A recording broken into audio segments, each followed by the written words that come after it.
Michael, guest speaker on the vlog this week because Martin's away in London.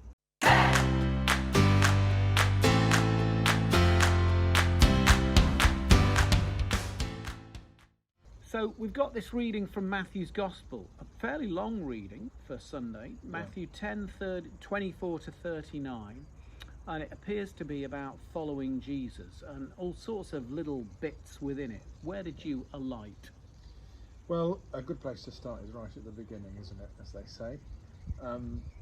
So there's that little, there's a couple of verses at the beginning talking about a disciple and a teacher and a master and a slave. I think there's been a tendency at times for people to read that as a sort of a general kind of statement, but what I think is clear is that this isn't a sort of philosophical thing that just floats around, that masters and servants have to follow masters and things. I think it would have been really clear to Matthew's community, and it should be clear to us, that the teacher in this instance is Jesus. So it's not just any old teacher. It is, you follow this teacher. You are not greater than this teacher. And what flows from that, so having kind of set that early marker down, what flows from that is this sense that what has been in secret, what might have been in private or stirring in people's hearts, now needs to move into a sense of public proclamation. And I think sometimes all of us have this tension, don't we? Or we've experienced a tension about how public we are with our faith. Obviously you and I are pretty public about it, but then sometimes there are things that we don't always talk about. And I think it's good for us to keep in check something of, am I really living out every aspect of following this teacher? Am I really embodying it, living it, and being bold with it? This isn't just tell people you're a Christian. This is shout it from the rooftops kind of stuff. So that's where I started, and I paused there for quite a while because it really made me reflect. Like, actually, how am I doing this?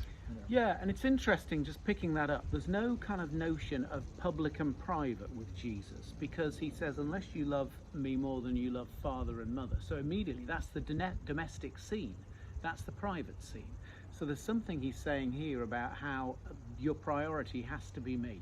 And that will come to denouement publicly, in the sense that, there will be tensions between father-in-law and, son-in-law and so on through this.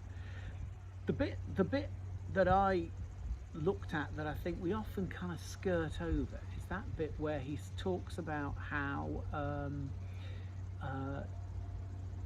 don't worry about the ones who can kill your body, worry about the ones who can really get to your soul, to paraphrase. And we rarely talk about this notion of the soul, and what is the soul. Ian McGilchrist, that great neuroscientist who writes about the right brain and the left brain, he gave a lecture, it's on YouTube recently, whatever became of the soul, because it's not language that we use much, but soul has often been used to emphasize, if you like, the deepest essence of ourselves. I like the way Dallas Willard talks about the soul. He likens it to a computer operating system.